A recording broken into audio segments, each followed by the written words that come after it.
Good morning, happy Halloween, and welcome into the number one Group of Five college football show in the history of the universe. This is the Group of Five, guys. Our mission is to be the voice for the Group of Five football programs, the voice that the mainstream sports media absolutely refuses to be until, of course, they hear us say something. We need your help to do that. Hit the follow button on all the social platforms at Group of Five, guys. Go to YouTube, Apple Podcasts, Spotify, the Believe Network, wherever you get your best podcast. Subscribe to the channel, leave a 5-star rating and a review. Tell your family and friends all about us. On this episode, we had a bludgeoning in San Antonio last night. Had a great game in Conway. A couple weekday Conference USA games from Wednesday night. I don't know what the hell's going on, Jeff. We're going to talk about those. We're going to preview the upcoming games for the weekend and plenty more. Hope you enjoy the show.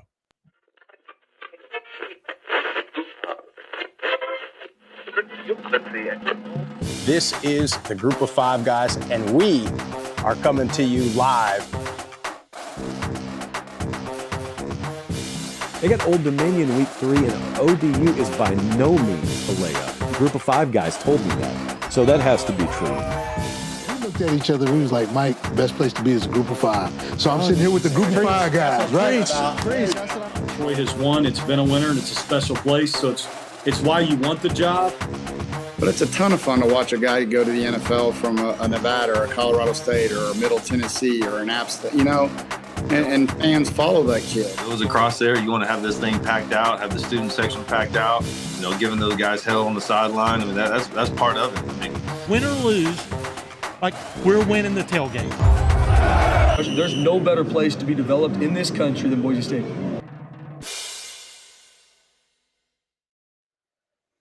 I'm cutting right to the chase this morning, Jeff. Deca Gray, level sports picks. Let's get into some football, huh? I'm just kidding. Hey, definitely needed today.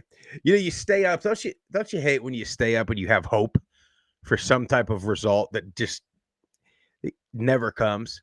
It stays close enough to where you continue to watch. A little bit of that with the Tulane performance last night. Not a lot of that with the Miami Dolphins performance last night, which that never fails, by the way. You get the Dolphins on national television, disaster. Every time. Every single time. But needless to say, I do need my Deca Gray this morning. I have it right here.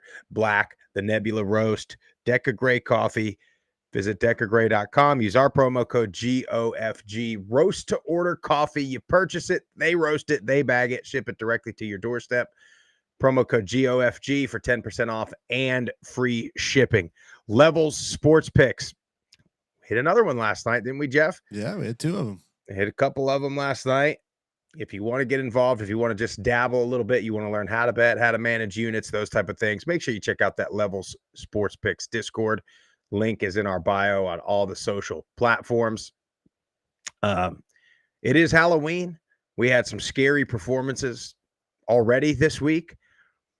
We might have some scary performances tonight. Jeff, what is the Murphy family going to be for Halloween is the real question. I saw you already. I saw you the damn American Gladiators the other night. Yeah, that was at a yearly Halloween party that we typically go to. So American Gladiators, that was me and the old wife, Scarlett. Shout out to her. Loves Halloween. Always just does top-notch costumes, creates them herself. With the kids today, we're doing the Sandlot. So really? Nico is Benny. Nice job. I'm Squints. Scarlett is Wendy Peppercorn. And let me think. Luciano is Ham.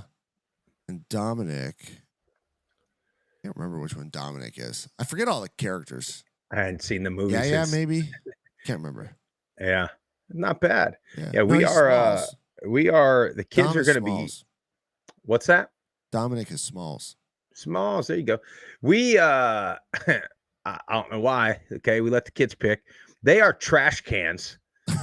So they've gotten these costumes. Matter of fact, well, they're right in front of me. I can't reach it from here, but like the metal ones, the old school, like with the top. Yeah, you know what I mean?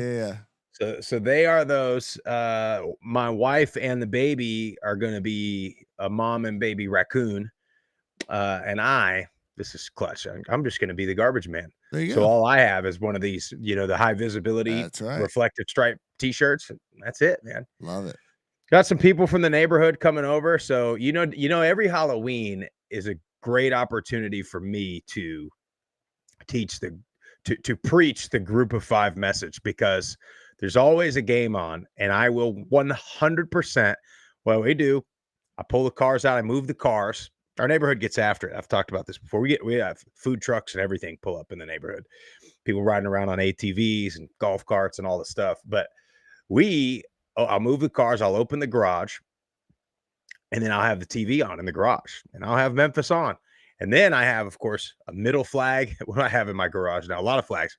Middle flag. I have a Raging Cajuns flag, Coastal flag, App State flag, Georgia Southern flag. And everybody, it never fails. Somebody's like, so what's the affiliation here? and then I tell them, and I educate them. And I say, that's why we're watching Memphis and not, who plays Bill Belichick, I think, plays tonight. Syracuse, yeah. Yeah, something. So anyway, but it should be fun. I do enjoy the Halloween. I'm glad it's on a Friday night. That makes it a lot easier to manage. We'll probably give out 5,000 pieces of candy tonight too. It's no doubt. Yeah, at the deli on the square, all the businesses we set up outside and pass out candy. There's a line like around the square. It's honestly pretty crazy. So we'll do that until until we run out of candy, and that'll be probably 5-ish. And then we'll shut the shop down, taking the kids to a friend of ours' house, local neighborhood, walk around, and should be a good time. Yeah, love it.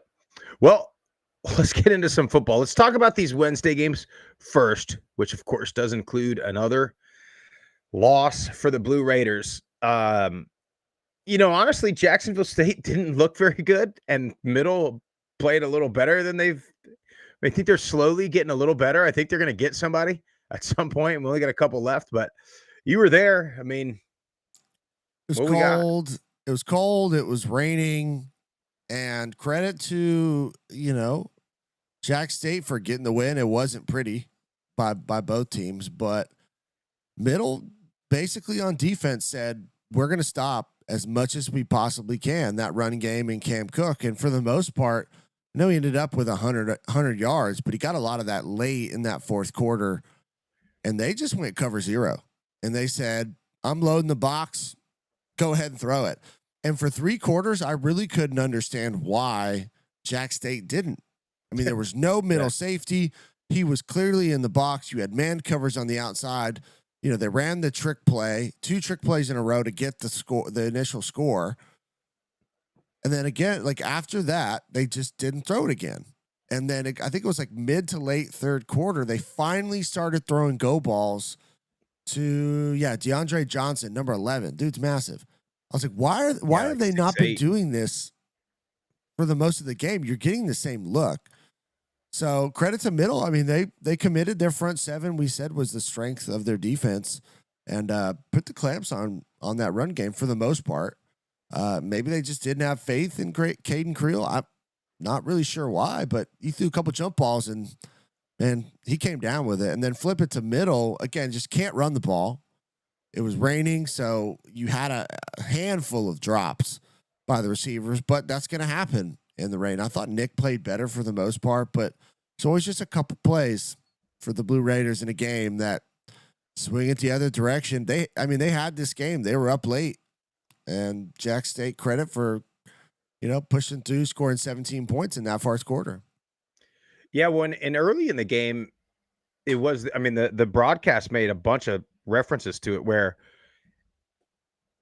at the start of the game, they talked about how Middle throws it whatever percentage of the time, and very few designed run plays. And then for Jack State, the opposite. But in the beginning of the game, Middle was running it a little bit, trying to anyway. And then Jack State was throwing it a little bit. And then you're right. They just both kind of gave up on what was working. But Jack State gets another win. Collision course with Kennesaw State now in 2 weeks for Jacksonville State. FIU and Missouri State. Missouri State is now 5-3 overall.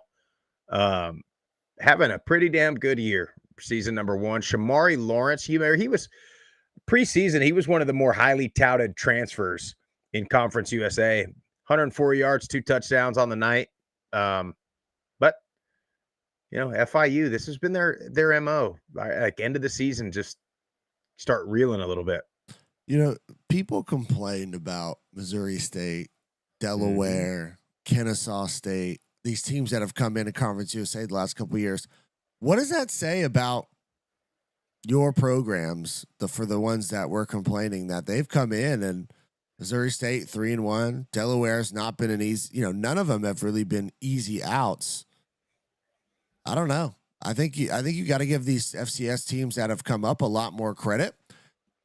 And it takes time. Like you can't just say, "Oh, we're basically an FCS conference." It's like, no, you're not. Not at all. These are good programs that have the ability to recruit, that honestly have better fan bases than the teams that they do. Some of them, not all of them. Some of them that we've had in Conference USA over the last couple of years. That includes all our alma mater, like Missouri State, Delaware, those Kennesaw. Like I've seen way better crowds there than we've seen at Middle the last decade. So shout out to those teams coming in and putting a stamp on their season right away. And I hope that these teams moving into the conference doesn't ruin what they have going as far as fan support. And they've got culture, and they've got winning culture, and that's why they come in and succeed right away. And I got news for everybody that I'm about sick of these people talking about how they want out of their conference and they've never won the damn thing. I'm so sick of it. Or they've won it one time ever. And they talk about getting out of a conference. Our conference is so bad, but yet they go 500. And I got news for you. If we ever get the pleasure of getting either North Dakota State, South Dakota State, Montana, they're going to come in and whip whoever's ass conference they get into. No doubt. Real quick. Mountain West, probably. This FCS whatever business, it's like we've seen what happens. The winning culture, you've seen a culture go. James Madison's a perfect example. You've seen them move up and right away be dominant in the Sun Belt. Then they lose their coach and half their team to Indiana, and that same culture is dominant in the Big Ten and in the national scene. And then James Madison's built such a culture that they bring in the next guy, lose a bunch of players, don't matter. Reload, they're still dominant. So it's not about the conference. It's not about anything except for your program. You can be in the worst conference ever. You can be in no conference and be good, or you could be in the best conference of all time and be terrible. So this reliance on what do you want the conference to do for you? Go win games and you'll be just fine. I don't understand what these fans want. We got to get out of this terrible conference. Why? You're losing all the games in it. Is that why you want to get out? I mean, I just don't understand it. But anyway, congratulations, Missouri State. Good win. But they're ineligible though to play for the conference championship. Correct? Is that accurate? As far as I'm like 99% certain. Yeah. Well, last night was interesting to say the least.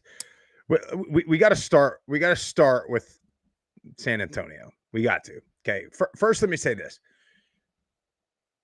I think we're discrediting the fact that San Antonio, UTSA, is now 22-0 at home at the Alamo Dome in regular season conference games under Jeff Traylor. I mean, so I don't know why there wasn't a ton of people there last night by any means. But, we've been there. It can be loud, raucous, hostile. It wasn't really last night, but they came out and they got hit in the mouth on the first drive of the game. And then they just went right down the field and answered the bell. And I mean, McCown, who again, preseason, and I was trying to do the calculations because I'm pretty sure I had UTSA winning this conference. And now I'm saying, like, well, wait a minute now. Wait a minute now. They only got 2 losses in conference. Now I head to head over Tulane. But anyway, I don't know if they can get there. It'll be tough. But McCown looked like the veteran QB in the American that we thought. I mean, efficient. Well, you got guys wide open. I mean, Tulane, I'd hate to be a defensive player for Tulane watching film today or whenever they get together and watch it. If they watch it, this might be one they throw away. How bad they looked last night. But you got to give credit to UTSA. You got to give credit to Jeff Traylor. And they've been this way for several years where they're just, now this year's been a little bit of a struggle, but where they're kind of bad the first 3-4 weeks of the season, and then they get into conference play and they start rolling. Maybe that's just because they get a bunch of conference games at home and they win them all. But you got to give credit to UTSA first. I'll let you go. No, I mean, that's where I was going to go, is you can't take anything away from UTSA and Owen McCown. Put on an absolute quarterback clinic last night. 31 of 33, over 90% completions, 370 yards and 4 touchdowns. Had this offense on time. He was efficient. He kept everything rolling and then just put the ball right where it needed to be on damn near almost every throw. I mean, it was just fun to watch from a quarterback's perspective, running, little play action, hitting, slants, curls, wheel routes, like everything he wanted, man, he got it. Credit to that offensive line for holding up, protecting against a very good Tulane front.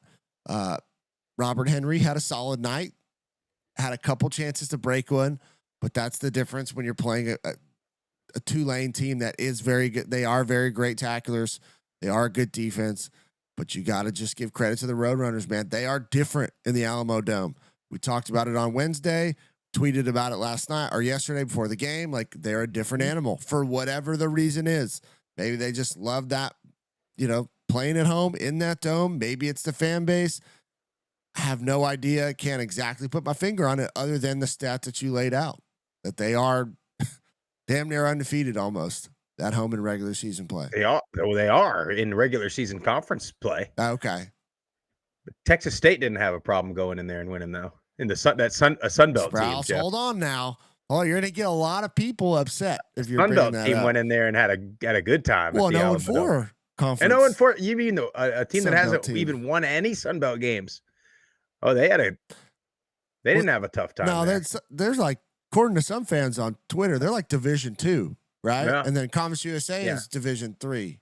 Yeah. Or something. That's what I was told. To that effect. I don't know. Yeah. Anyway, so let's get to Tulane, Jeff, because I hate to say it, but it again, a tale as old as time. The UTSA was coming off a bye week too. But and I'm going to take some credit here. You texted me last night and I said, I don't know, man. Tulane coming off this bye scares me. These teams, I don't doubt that they practiced hard on the bye week or that they did some things. And I don't doubt Coach Summerall. We've gotten to know him. We've talked to him a bunch. I don't doubt the intensity of their practice. But here's what I do know. They hadn't played. They had the bye week. And all bye week, they hear how, well, they're now the favorite. Make the CFP. Every time their coach gets in front of a camera or a microphone, they ask him about LSU or Florida or one of the jobs that's open.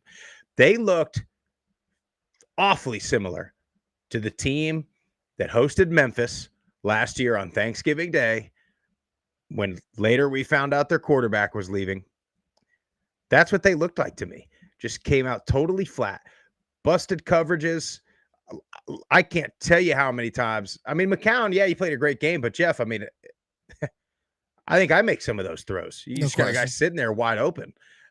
Multiple occasions, multiple third downs that they gave up doing that. But then what killed me the most, Jeff, is they came out, they're having all of these red zone struggles, and they go down the field right away. And shockingly, they have another red zone struggle. They get bailed out by a pass interference call, and then they go score. And then somebody got on here and said, hey, why don't we go under center on the goal line? And they did. Freaking tush push, and they score. And then they do that stupid ass extra point, 2-point play.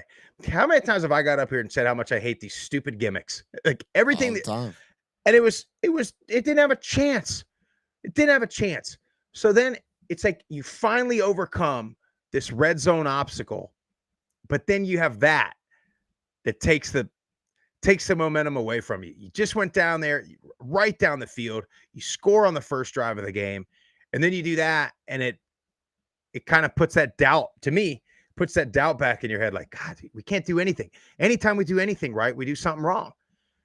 But I mean, just I don't know, dude. Well, it also messes up your total later in the game. Like I'm don't chase early. Take points when you can get them, whether they're field goals or touchdowns. Like I know the analytics may say different, but I'm just always been a proponent of take the points, take the easy ones. They'll add up at the end of the game, and then you can figure it out later. Stop trying to preemptively be smarter than everybody else that has been doing it for however long freaking football's been played. But I think it's one of two things. I think the bigger thing is this is how Tulane has played all year. Correct. For the most part, at least the last couple weeks for sure. And they have just gotten away with it. Army, for all intents and purposes, probably should have won that game. Like they have had the red zone struggles. They've gotten down there. They haven't, scored a ton of touchdowns. The defense kind of bailed them out. They got a lucky break here and there. And then you roll into San Antonio, play pretty much the same way, but San Antonio's ready to go. And they score a ton of points and you can't keep up. I still think Tulane is good. I think this could be a bit of a wake-up call for them. So who do they have next on their schedule? Oh, wait a second. On the road at Memphis. We'll see. That'll be a fun game, but typically defense travels. I'd love to know the stat minus last year with the Darian Mensah stuff of Summerall coach team after a loss. I bet they come back and play pretty physical. They'll be locked in, ready to go. So we'll see what happens there. But I think they just lack a couple playmakers on offense specifically. There's not a ton, Retzlaff missed a couple throws, but you also don't have somebody that's just is a game breaker, whether it's in the backfield or on the outside, in my opinion. Preston's really good. Didn't get a lot of targets last night. Not sure what that's about, but I think Tulane will be fine. It's their first conference loss. They still got, this definitely hurts, but still got everything they want in front of them. Yeah. Well, okay, so you kind of had I wouldn't call it viral, but you had the clip talking about James Madison yesterday going around. And this is the thing. So sure, James Madison doesn't have a marquee win, right? But we talked about a 2-loss. That's what we were saying. I mean, you're making the point about a 1-loss. Their losses are bad. Like these American teams, like I'm not doubting that they're good, but Memphis lost to UAB, a bad UAB. South Florida got smoked by Miami. I get it. It's Miami. They're a good team. They got smoked. Tulane got smoked by Ole Miss and then looked terrible last night. So, I'm not here to say quality loss, but all of these teams have had a game or two where they just look totally lost. And in the game that James Madison looked relatively lost, and it was clear as day for everybody watching what they were doing with the quarterbacks, they still almost beat a damn good Louisville team. We get Louisville. Apparently, there's no vowels. O-U-I, and apparently you don't say any of them. Louisville. So, anyway, they should have beat a pretty good Louisville team. So I'm not sure, dude. I'm about tired of these American fans act a lot like the SEC fans, don't they? Oh boy, Sprouse. But they don't hold on now. They don't like when Feinbaum gets on there and talks about the SEC schedule and strength of schedule and this and that and who have you lost to. But when it comes to the American, these fans, they haven't beaten any Power 4 teams. James Madison hasn't beaten any. Who cares? They didn't lose by 40 either. Well, I mean, again, it's the same argument that we've been making forever. I don't understand. You can't lose a game and lose it badly and use that as a argument against a team that didn't play that game. It's insane to me. Absolutely insane. And you just watch. Just look at them play. You think that Tulane team stands a chance against the James Madison team we saw on Tuesday night? No chance. Now, Tulane can play a lot better than that. Absolutely. But like you said, Jeff, you go back to week 2. They took a half off first quarter and fourth quarter against South Alabama and probably should have lost that game. Then they play Duke and they're blowing out Duke, but then they kind of take the fourth quarter off and they let it get a lot closer than it should have been. Every game they've played like that. They get the East Mhm. Carolina game. They go to the red zone 5 times. They get 12 points. They get the Army game. I mean, they've not played outside of maybe the Northwestern game. They've not played a full game. Now, I don't think as it stands right now, like I think I would put Tulane a slight tier under South Florida and Memphis. Probably. I mean, I don't think they'd beat North Texas right now. I mean, you think North Texas is going to not score? You know what I'm saying? So I get that. I get that. But don't tell me James Madison ain't right and can't play with them guys because they absolutely can. And they don't have so far, like they don't have the lapses. Not on defense, they don't. Maybe on offense, they have a couple lapses here and there, but on defense, they've been lights out every single game. Every single game. Well, so much of this for every team, right? Trying to make a playoff run. It's all about when are you playing your best football? When are you peaking at the right time? And James Madison, the last couple weeks, shout out to the Dukes. They have looked apart offense, defense, and special teams. And that was the point I'm making. Like it was so much less to do with, the schedule they were handed out. Like you can't control your schedule to a certain point. I'm talking about the eye test, watching film, pretty much start to finish on most of these teams. There's a couple games here and there we missed because we got kids and we can't watch every single game. I try to go back and watch most of them, but man, JMU's playing great. They look great. Position group by position group. North Texas looks really, really freaking good. I think that'd be a hell of a matchup. You got a great offense. I mean, great defense, both sides of the ball, really, for North Texas and James Madison. Like, to me, North Texas has probably played the most consistent outside of the South Florida game, start to finish. I agree. You got South Florida, who I think is the most dominant team, has the most dudes, so to speak, in the American. But there's times where they just look like they're having a ball out there, which is great. But just don't care at all. Just don't look like they care very much. You know what I mean? And then you got the Memphis game a week ago. So I'm not saying that the American as a whole is not as difficult as the Sun Belt is. I'm not making that argument. I'm just saying that James Madison, to me, looks like the best team in the group of 5 and would have the best chance to make a playoff run. That's what I'm saying. As of right now, to this point. Well, I agree with you. I mean, I don't know.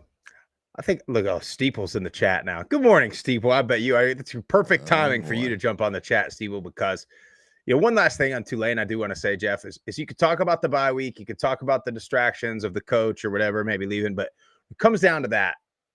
None of that affects you fumble twice in 3 plays on offense. You miss a 23-yard field goal. Laces were in, by the way, and I noticed that live. As soon as you got that hold, I thought, and then you shanked it. Huh? Yeah. But 2 fumbles in 3 plays, a missed chip shot field goal, a false start on the 1-yard line. That's on the players.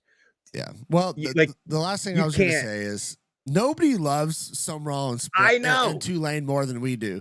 And he said it. He said they are young, they are undisciplined, but they got talent and they play hard. So I just got to clean some things up. I still think they're going to be fine. They're not an easy out by any stretch of the imagination. Well, Jeff, now you get, so let's assume, and this is really something I don't want to do because we're going to talk about it in a minute. Let's assume Memphis gets by Rice tonight on Halloween night at Rice. A lot of spooky things after a big emotional win on a short week. We'll talk about that in a second.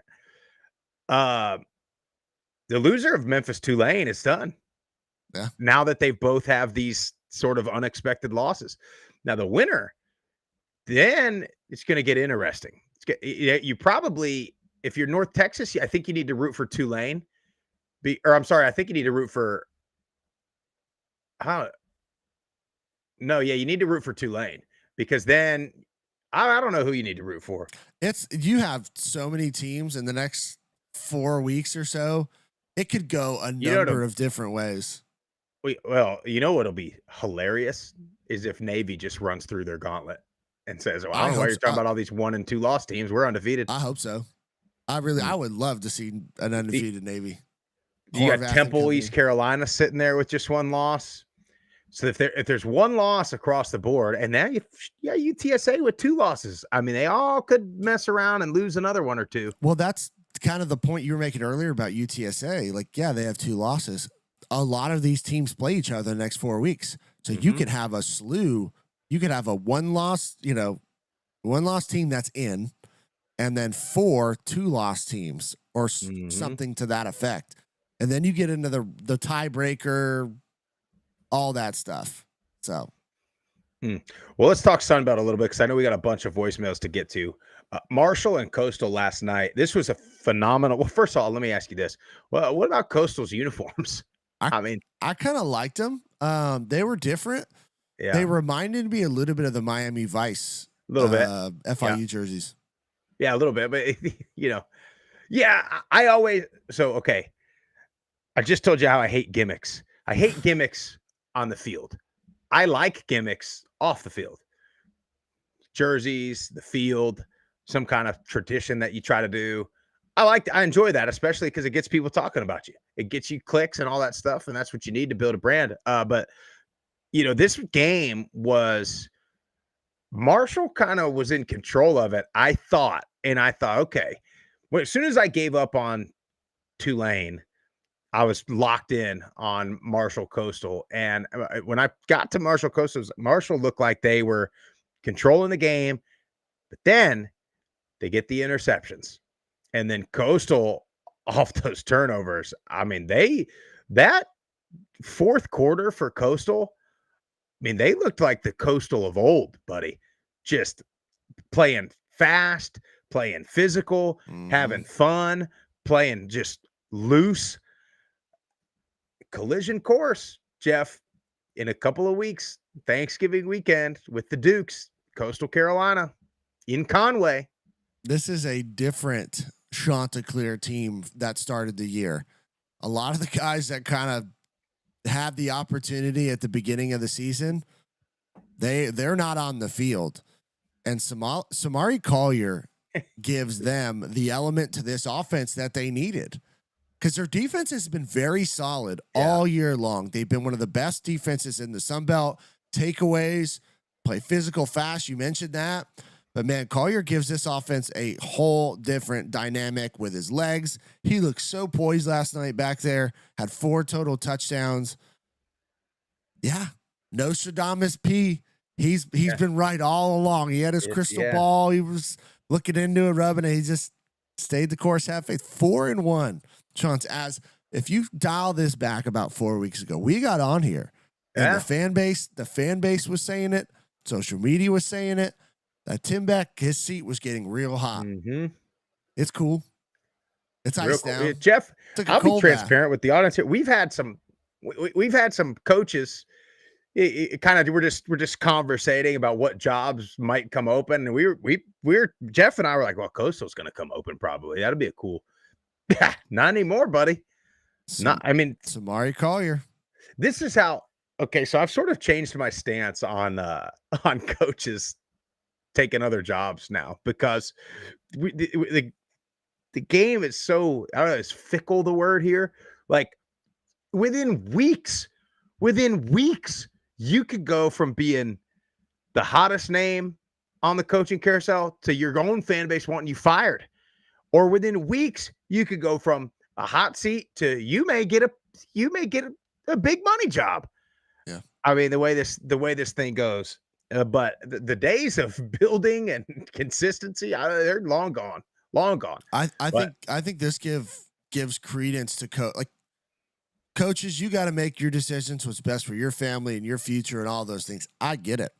If it's me and I'm making good money at a spot, why would you leave? Because you've seen what's going on at Florida. You've seen what's going on at LSU. Finally, they fired their AD. That's coming out. The governor the governor's going on there. Sounding like our boy Biggie down in New Orleans. He is. Man, but yeah, why would you? I don't know. There are just bad places to be right now because fan bases are unrealistic, donors are unrealistic, administration, they're unrealistic. Like, man, if you can win out of North Texas, and make the playoff every year, why would you leave? I don't know what Eric Morris is making, but I bet it's enough to take care of his family and build generational wealth. I bet you it's enough to do that. I'm not saying don't go get $1 million payout, but what does the $1 million payout do for you long term when you're there 2 years or 3 years and it ruins your, like, to me, my reputation means a lot too. So, well, Jeff, and when people talk about life-changing money, what can you not do? That's the question that I would ask when you're saying, is something life-changing money, is what can you not do with the salary that you're making now that you could do with another couple of $1 million? Like you're not buying yachts like with head coach money. I don't think, maybe Saban right is doing that. Yeah. But I think like guys like Saban and them, like they made as much as they did because number one, they kept getting extended and he had a big contract, but they invested in other stuff. It's not so what can you not do with your salary at Tulane in New Orleans that you could do with a salary in Baton Rouge and living in Baton Rouge? And you know what I'm saying? Like, and where do you want to be? You got to think about that. I know some guy told me that Gainesville is a better place to live than Tampa. I've been to Tampa, dude. Great place. I've been through Gainesville, not a whole lot going on, but like and then you're talking about, oh, Tampa's got bad neighborhoods. Yeah, dude. And the head coach of South Florida doesn't live in it. There's a bad neighborhood in every city. Yeah. What are you talking about?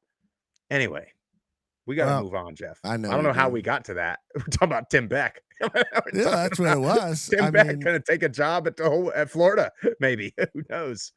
It's gonna. I think it's gonna flip. I really do, because why? I just, to me, the juice ain't worth the squeeze. And I know you got to believe in yourself as a coach. I'm not saying any of the coaches in the group can't go to a Florida or an LSU and win. Obviously, LSU is one of the programs that is different, right? But can you do it in 3 years? Because that's what they want. That is what they want. And I'm cool with staying at Tulane or staying at North Texas. Just call up our boy Chuck Carson. He'll invest those dollars for you. You'll build it. You'll have more wealth than you could ever dream of.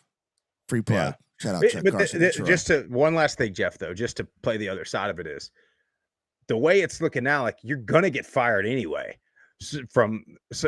Yeah.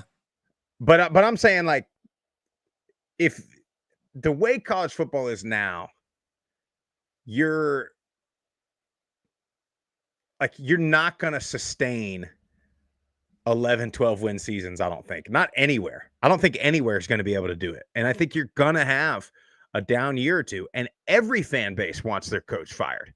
So, I mean, like, so it's, for example, and I'm not saying Tulane is anywhere, but there's some Tulane fans, I would say they're wrong, but that are like, yeah, please go. We'll watch this team play. They're undisciplined, this and that. So what I'm saying is, if you don't take the job and get fired from that job, you're going to get fired from this job with a buyout that's not what it would be. So maybe that's what they're thinking about. Anyway, look, we got to talk about some games. So playoff implication games over the weekend. First one, mentioned it a minute ago, Memphis, 2 touchdown favorites at Rice. Jeff, it's a short week. They just had an emotional comeback win. And now, especially after Tulane last night, Memphis is on every graphic that I've seen them post on national media. 12 seed, Memphis. They're the ones. They're going to get the, quote, G5 spot. Memphis. So how is Memphis going to handle this? Because if they're like anybody else so far in the American, as soon as we start talking about them, or they start talking about them, they just look terrible on national television in front of the whole world. Rice runs that offense that's a little bit new to the American. Haven't seen it yet. There's a recipe there, Jeff. There's a recipe. There's a big recipe. And Rice is coming off a big overtime win against UConn. I think Memphis is more talented. I don't think there's any question about that from an athletic standpoint, from a size standpoint, all those things. But they better come and be ready to go. And Stock used to always say it. You better bring your own juice because it's not going to be like playing in the Liberty Bowl a week ago when you're playing South Florida. There ain't going to be a ton of people there. It's Friday night. So you better be ready to go because I bet you Rice is going to be. They want to knock you off. They're going to be ready. And Chase Jenkins played great a week ago. Quentin Jackson, 3 touchdowns. It's going to be tough sledding, but if they can control time of possessions, limit turnovers, and just hang around in this game, you just never know. I think Memphis wins. But here's the thing. If they come out and blow Rice out, okay. Yeah. But it's got the recipe to be everything what you're saying. I'm going to tell you right now, I think it'll be close. I think Memphis will win because, again, like Memphis, like South Florida, like Tulane, they've been able to play poorly and win because they're that much more talented than everybody else. I think that's the case again. Wondering how healthy Brendan Lewis is. I mean, he played pretty damn good against South Florida, but was that a game that he wouldn't have played if it wasn't South Florida? You know what I mean? Like, did he need another week? So interested to see how he looks tonight. But I can't wait to educate my whole neighborhood on Memphis football. Cannot wait. Navy at North Texas. This is the showdown here. This is Navy finally getting tested by one of the top teams in the American. And then North Texas, I think they're in a great spot. And I think they might be in the best spot in the American. I mein, they have the loss to South Florida. You just need to hope you get a rematch with them or that South Florida drops another one. So, I think Navy's defense is not good enough to stop North Texas. Now, the only thing that would concern me if I'm North Texas is if Navy comes out. If I'm Navy and I win the toss, I'm taking the ball. And if I'm North Texas, I'm taking the ball.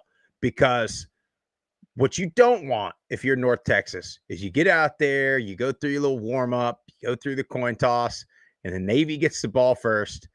And then 45 minutes later, Mestamaker's still on the sideline. That's what you don't want. So, but if you're Navy, that's absolutely what you want, whether it be the start of the first half or start of the second half. I just think if you do it in the first half, you keep this thing within a score, regardless of which direction.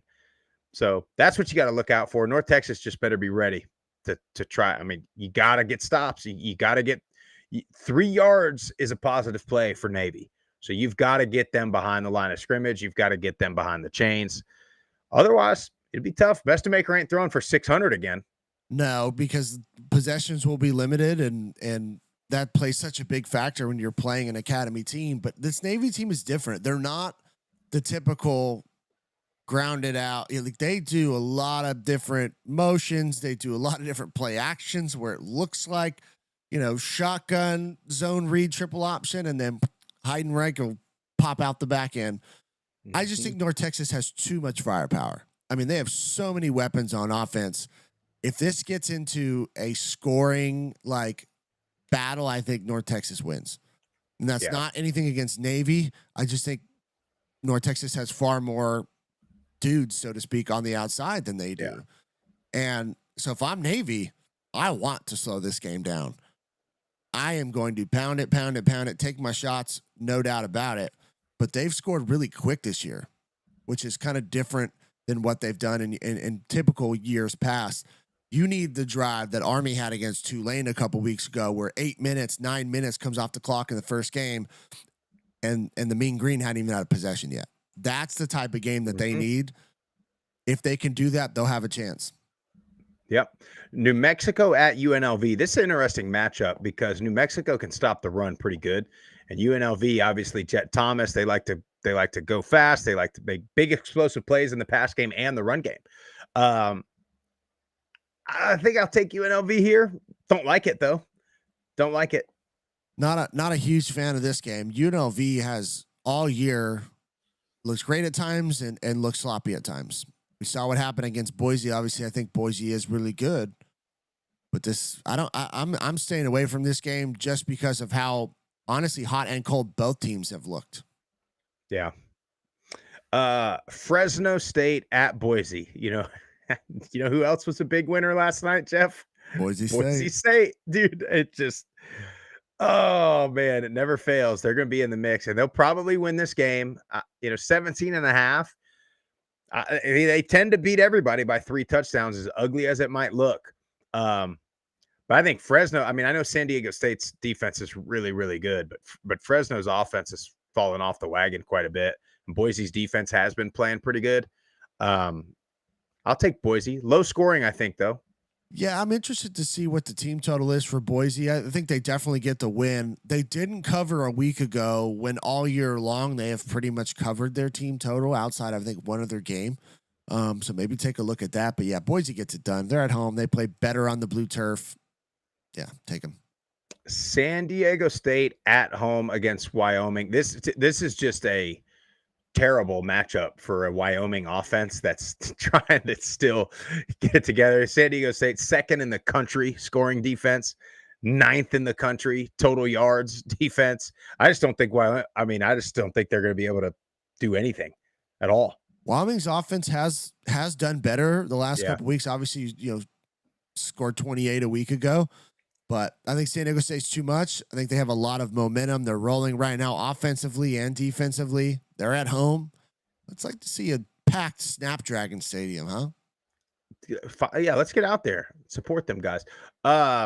Hawaii at San Jose State. Surprising line here, Jeff. San Jose State, 2.5-point favorites at home. Confused. Well, I'm confused about the whole season. Well, no doubt about that. Yeah, but yeah, right. Hawaii. Well, you know what? Vegas they seem to know somehow, some way. I thought this about the New Mexico game a week ago in Utah State, and you saw what New Mexico did. So maybe they got something on it. San Jose State has the pieces. They are a good team.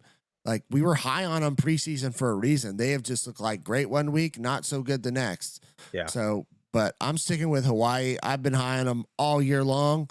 They've pretty much answered the bell for the most part. I know on the road, you factor in the travel, all those things, but it's not, it's going to San Jose. I think the Rainbow Warriors get it done. I like it. Those are kind of the playoff implication games. Outside of that, in the American, UAB at UConn, give me an Italian. How do you pronounce the quarterback's name, Jeff? Fagiano. By the way, also has not thrown an interception. We've been talking all season about these Northeast teams. UConn, Temple, Delaware, and the play of their Italian quarterbacks. Temple doesn't have an Italian quarterback. I don't think Evan Simon is Italian at all. I think he is a white American, buddy. but they've had great quarterback play up there in the Northeast, and UConn's the same. I think he's had 18 touchdowns, 0 interceptions for Fagiano. Give me UConn. UAB, we'll see. I'm going to say this. If they go win another 2 games this year, I think they'll hire Mortensen as the full-time. I think they'll take the interim tag off. By the way, a little breaking news. Kent State did that. Took the interim tag off. So they got their coach.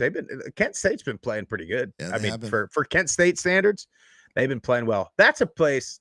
Well, that's a whole nother podcast episode. But Army at Air Force, toss-up game.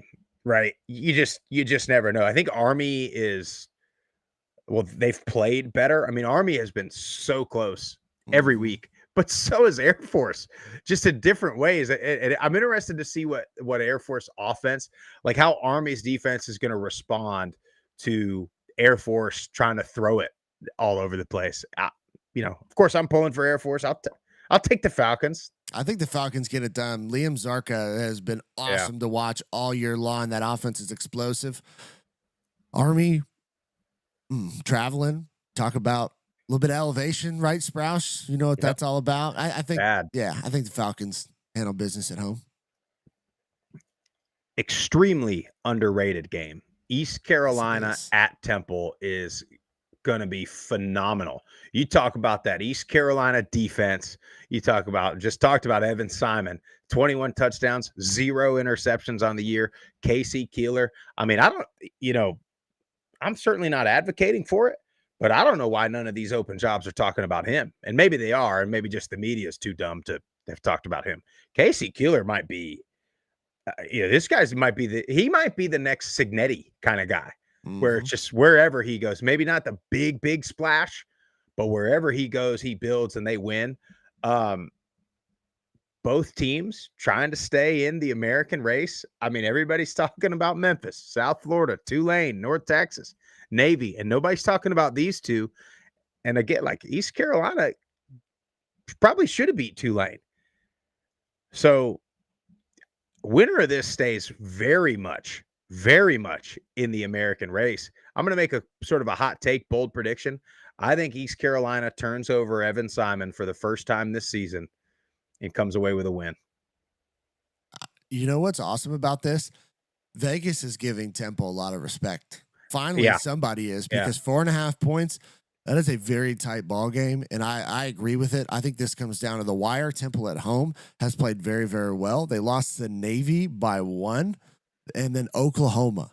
That's their 2 home losses, which they very well could have beat Navy, and then obviously Oklahoma with Mateer at that time. It is what it is, but yeah, I'm gonna go ECU to get it done, but it's gonna be close, I think. Yeah, good game to watch. Conference USA getting out of the midweek game. Sam Houston at La Tech. I mean, Agree. Sam Houston's just a mess right now. Delaware at Liberty. It feels like Liberty hasn't played in a month. That's the one thing about this Conference USA thing, and I think that's why you see maybe more inconsistency in any conference that is Conference USA. And I think that's why people think it's a lesser quality of football. Maybe these teams are not as good as your top of the American or your James Madison, your top of the Sun Belt, but I think a lot of it is that. I mean, they have 2 weeks off multiple times throughout a season, but Delaware at Liberty, I'll take Liberty. They started playing a lot better before they've had so much time off. Sprouse. And Delaware sort of not so much, starting to turn it over a lot. Not to backtrack, but Juan's World in the chat made a great point. ECU is coming off a bye. I may take Temple. You know, I mean, it's interesting. it's The been that bye year all week, way, y'all you can't know, talk every all year coach. long. What's that? No, I was just saying I can't talk. I was saying it's been that way all year long. Teams off bye. Well, and every coach says we get the bye, we'll get some guys back. But I think what it is the good teams, the bye hurts them because they're playing well, they're playing with momentum, they're in this rhythm, they're consistent, they're on their schedule. The bad teams, I think the bye week helps them because they get guys healthy, they fix some issues that they're having. The good teams, it just takes them out of rhythm.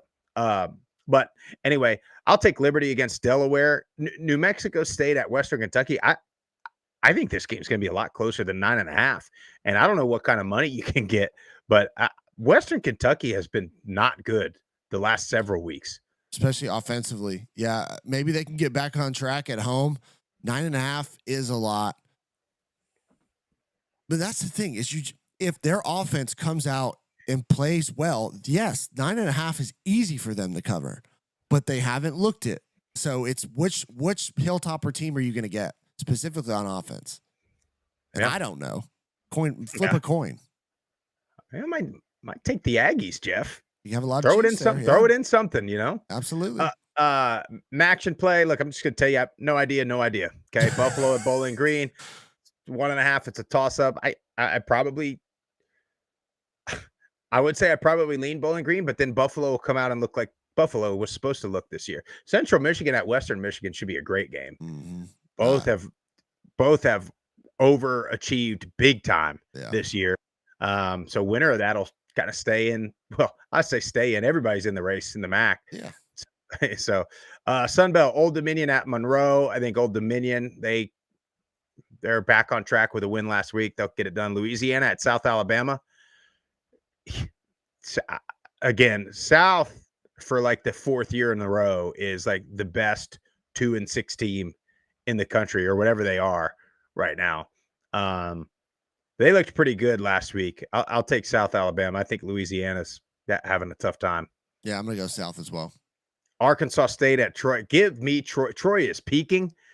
Troy has been peaking since like week 8 of last year. Every week they've just a little bit better, a little bit better, a little bit better. You know, losing big, losing close, winning ugly. Now they're winning in, not necessarily big, but winning in good fashion. They look good doing it. And again, Troy, Southern Miss, that final week of the season in the Sun Belt, you're going to have James Madison at Coastal, more than likely winner takes all to the championship game.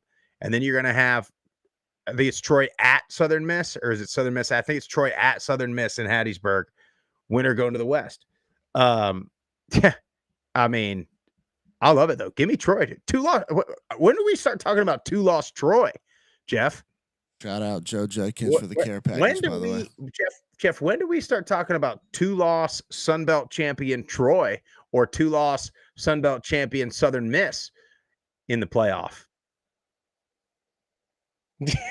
Anyway, Jeff, we got a lot of voicemails. Yes, just play them. If I'm not here, that means I went to work. But we'll knock see what we got. 615-900-4286. See what we got. Hey, group of 5 guys. Tom here. Hadn't checked in for a while. Calling in because something made me a little bit upset last night. And it wasn't even Charlotte football. At this point, I'm just numb to it. I will touch on that for a second. I thought we finally had a nice moral victory. Not even a victory, a moral victory against North Texas. Tied 17-17. Offense looks good. Defense looks okay. We gave up a 47-3 run to end the game. We didn't even turn it over. How is that possible? In like 20 minutes. Anyway, that's not even what made me upset. It was my birthday yesterday. I had a great time. Girlfriend took me out to an amazing dinner. But I come home. Oh, let's see what the North Carolina sports has for me. Oh, Charlotte's the MLS playoff game. Oh, they get bounced in their own house. That's okay. I've got the Carolina Hurricane. Oh, they get trounced by the Golden Knights. That's okay. The Hornets have started well. They have the nightcap. Oh, and they get destroyed, absolutely bitched by the Miami Heat. But that's not even what made me the most upset. So another great birthday present after the Panthers lost by 40. I see Kennesaw State with Jerry Mack go to 6-2. First of all, I'm very happy for them. That is awesome. I'm glad for them. But it's Kennesaw State. They have a stadium half the size of ours. Do you know how hard it is to have a stadium half the size of Jerry Richardson Stadium? Their best NIL deals are probably a free bottle of Coke for each player. It's nuts. They have Georgia Tech and Georgia State in their own backyard. They have no NIL, and they're 6-2. But like our 12th choice coach, I just don't understand how we can get it so wrong every single time. And I'm happy. I am happy for Kennesaw, but oh my, that just enrages me that they can get it right and we can't even do it. But yeah, we're the most injured team in college football. I get it, but this has been disappointing this year. I still think Tim's going to get it right, but it is just, and I know you guys can relate to this as Middle fans. Sorry to drag you down with us. Oh, stray, huh? How can all these schools come in and get it right, and we can't do it once? Once. We've had 1 7-6 here. It is not. Oh, sorry, I don't normally get aggravated, but oh my goodness, last night drove me insane. Anyway, looking forward to a weekend without Charlotte football and some good college football instead. Take care. God bless Group of 5 guys. Goodbye. Happy birthday, Tom. Hope you had a good one. We're right there with you, though. Yeah, remember when Charlotte beat Duke at home, and it was trending positively, and boy, hadn't been the same. All right, let's keep it rolling. Hey, Group of 5 guys. This is Teddy out of Louisiana. I wanted to call you guys today and be yelling roll waves, but I wasn't able to do that. First of all, I just wanted to tell you guys, man, I just recently found a show. I love what y'all doing. I actually ran across y'all's channel because I was looking for like coverage of like the Group of 5 teams, trying to figure out how the playoff system works for them because they don't really get a lot of coverage. And I just love what y'all doing.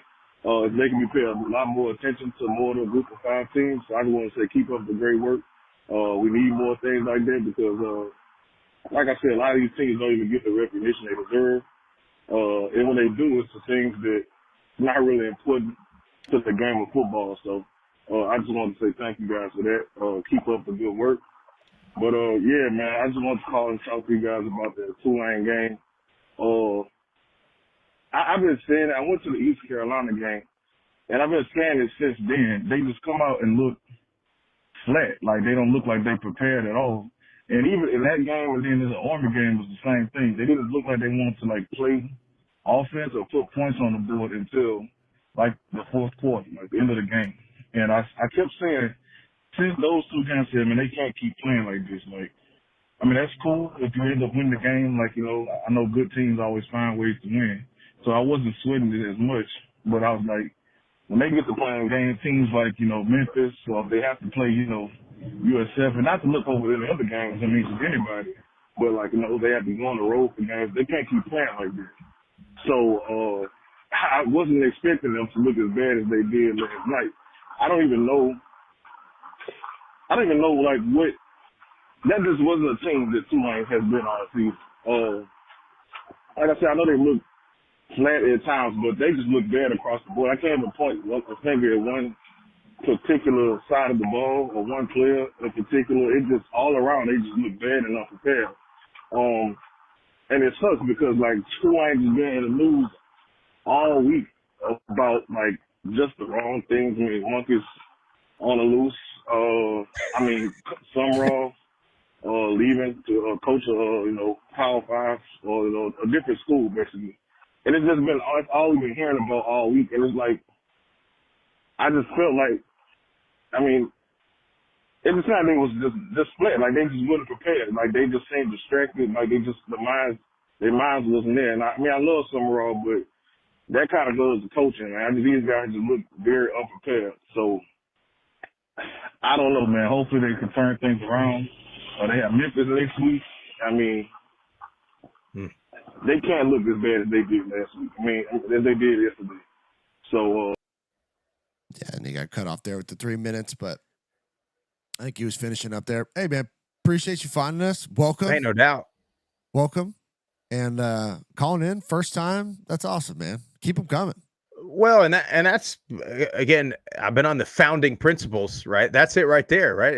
These teams are not getting the coverage, and when they do, it's a bullcrap graphic of a race car that has a Memphis logo on it, and they just gloss over it, and it's never anything about football or about the game. Yeah, I mean, we hit it at the beginning of the show with Tulane. They've been coming out flat for 6 weeks now. Yep. It caught up to them when they played against a good team. Check back in with us, man. Look forward to hearing from you.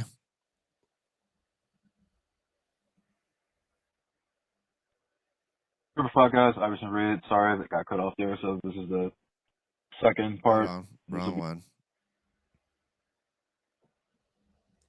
Group of 5 guys, Iverson Reed, Coastal Carolina alumnus. Immediate reactions following the game. It's going to be a little bit short.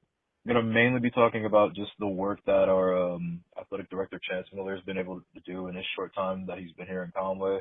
But massive win, for one. Massive win to put us on the inside track and have a shot at JMU. But, you know, first and foremost, you got to take care of business against the Georgia schools, the Southern and Georgia State, respectively. But yeah, like a month, like the way a season and the tone of a season can change, because a month ago we were really just hoping to make a bowl game, but now, you know, here we are, 5-3, 4-1 in conference, a win away from bowl eligibility, and still, you know, have fate in our, we still have control of our own fate. So really, really happy with how things are going right now.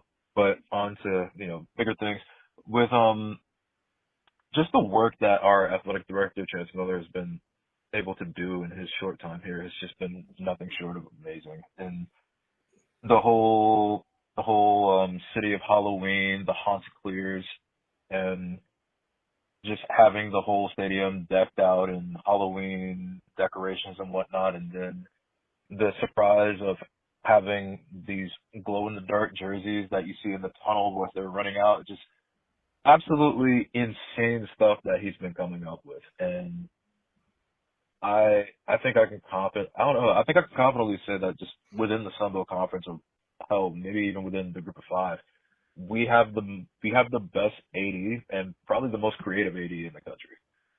And just seeing what he's doing now and being able to just do all this has been amazing.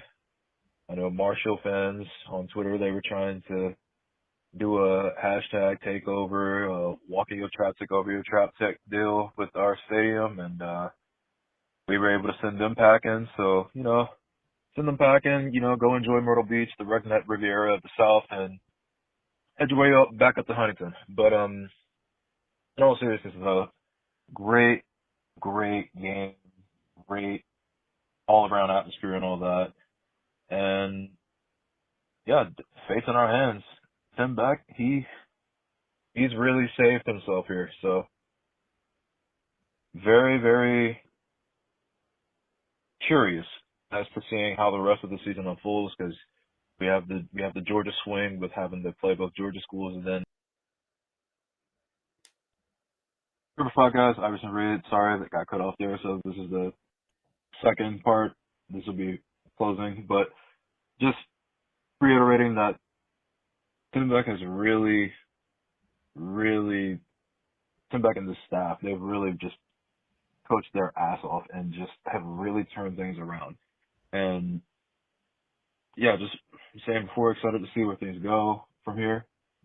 We're in crossover season, so men's and women's basketball are going to be starting soon. They partake in the Sun Belt MAC Conference Challenge. So women's team, they open up at home against Miami, Ohio. The men, they go on the road to Kalamazoo, Michigan, take on Western Michigan. Really excited to see what Justin Gray has in year 2. Coach Kevin Pedersen for the women's team, they've coming off of a very, very good year. Excited to see what they got going this year. But all in all, pretty good week as well. Was able to retain Kevin Schnall for baseball. And being able to just cap this off with a Marshall win. So big things looking up and all that. Thank you guys for all you do covering the Group of 5. The Group of 5 guys, God bless. Shots up. Appreciate you, Iverson. Yeah, shots are rolling, man. Iverson's tone has really changed over the last couple of weeks. Jeff?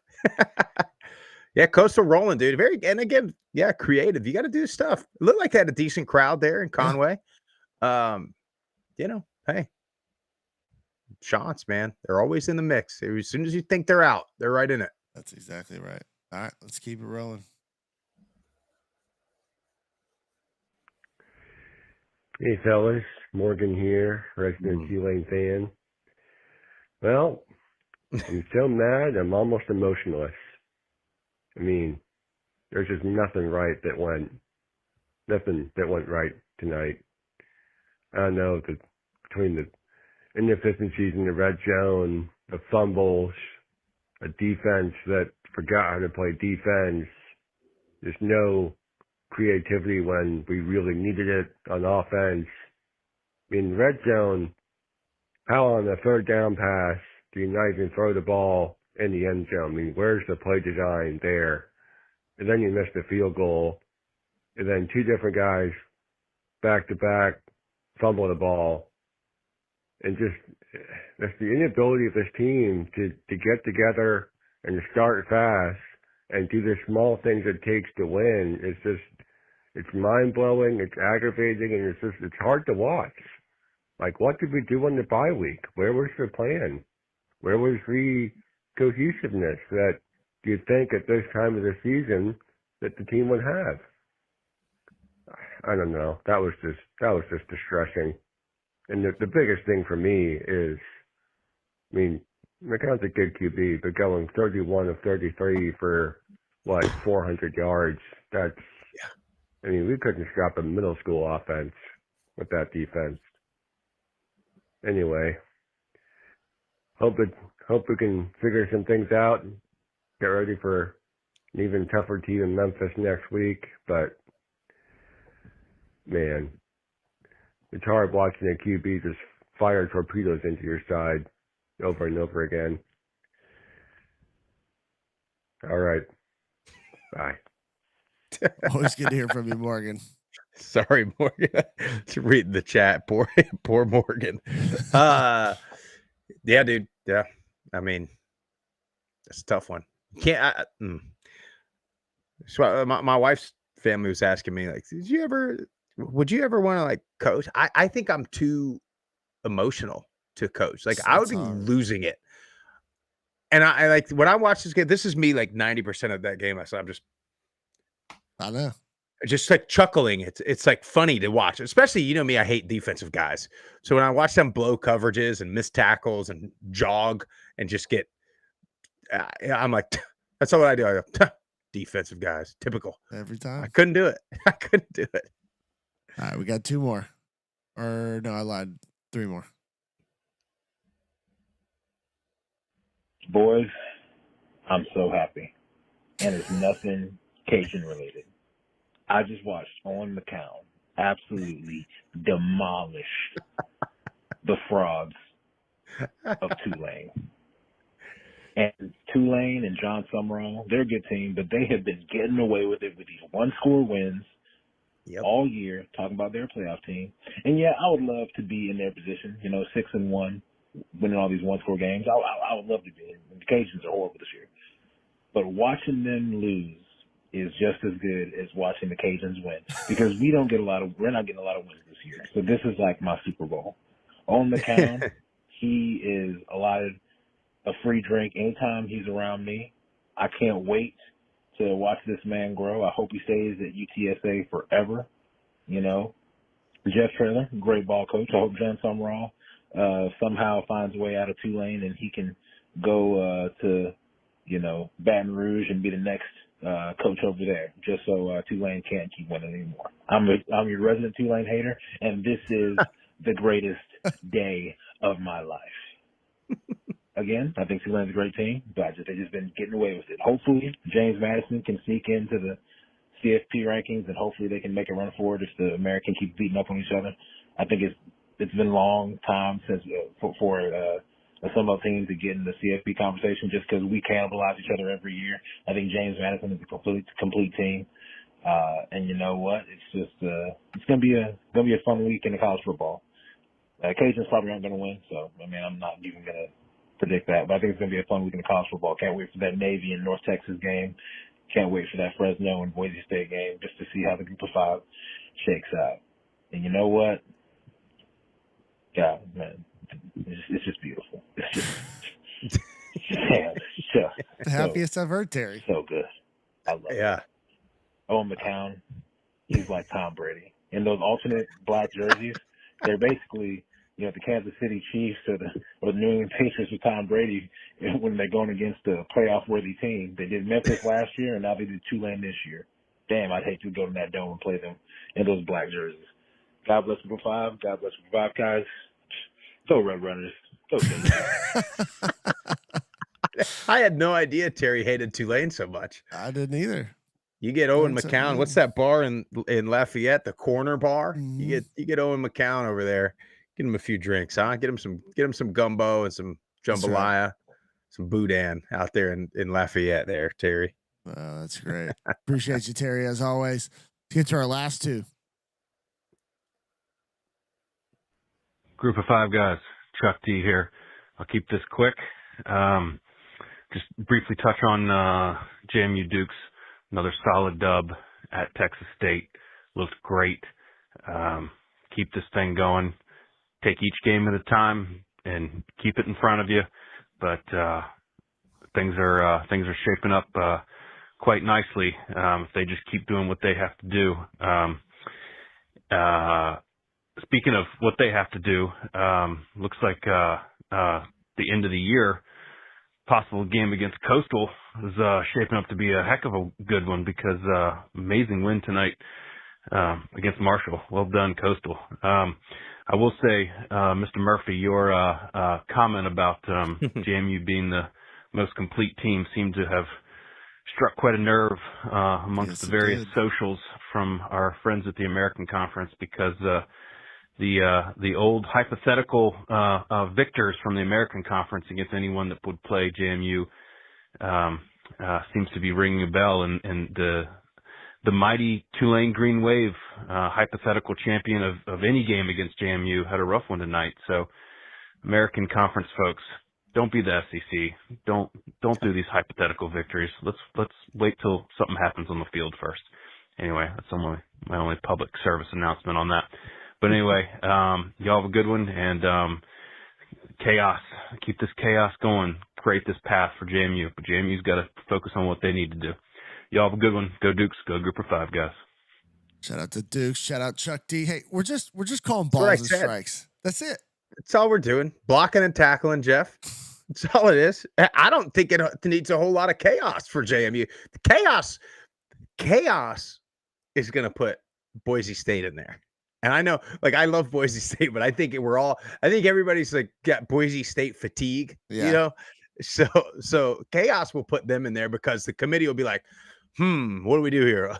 Old Faithful, Boise State. But JMU, I mean, I don't think you need a whole lot more. Well, you got to win out, take care of business. You will win out. And I think at this point, well, there's still a long way to go because you still have North Texas with one loss. I think South Florida is the only team with 2 losses that would get in over a 1-loss team. So I really do. Yeah. Now, a 1 loss or an undefeated American champ, all day long. I'm fine with it. But I think South Florida is the only 2-loss American team that's getting in over James Madison. Yeah, I agree with that. Chaos is a ladder, my friends. Let's get to our last call. Group of 5 guys. This is Steeple _PC_51. Also known as Notre Dame. Listen, Jeff, I'm going to let you know right now. I'm going to call again. I cannot yell like I want to. So once my kids go to school tomorrow, I am going to yell my fucking head off. Sorry. But first of all, I'm going to let you know, I went down to the pool hall and I was hustling some dudes and I was just killing that 8-ball. I mean, killing. I was killing that 8-ball. And I'm about to kill him again. Okay, let's talk about this 6-1. 5 points? Okay, let's add 17 more to that. That's 22 points. And you would have been 7-1. Get the fuck out of here. Hey, man, I'm going to give you your flowers, too. I think they give tulips at funeral because y'all got, not even get y'all beat that ass, y'all got buried that ass. Coastal buried that ass. Man, you looking for JMU. Man, you should have been looking for CCU. Oh, my God. Y'all had about 100 turnovers. I mean, how can you even see that you're getting better when you turn the ball over 500 times during the game? And I mean simple ones. Oh, my God.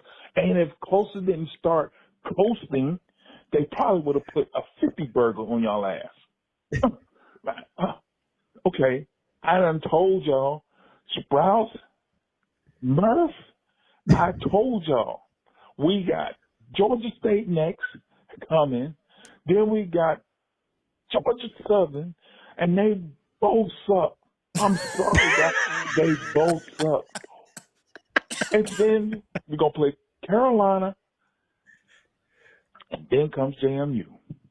I'm telling you guys, if JMU slip up and come in that game with 1 loss or they ain't a head-to-head, we are going to be playing Troy in the championship. CCU, chance out.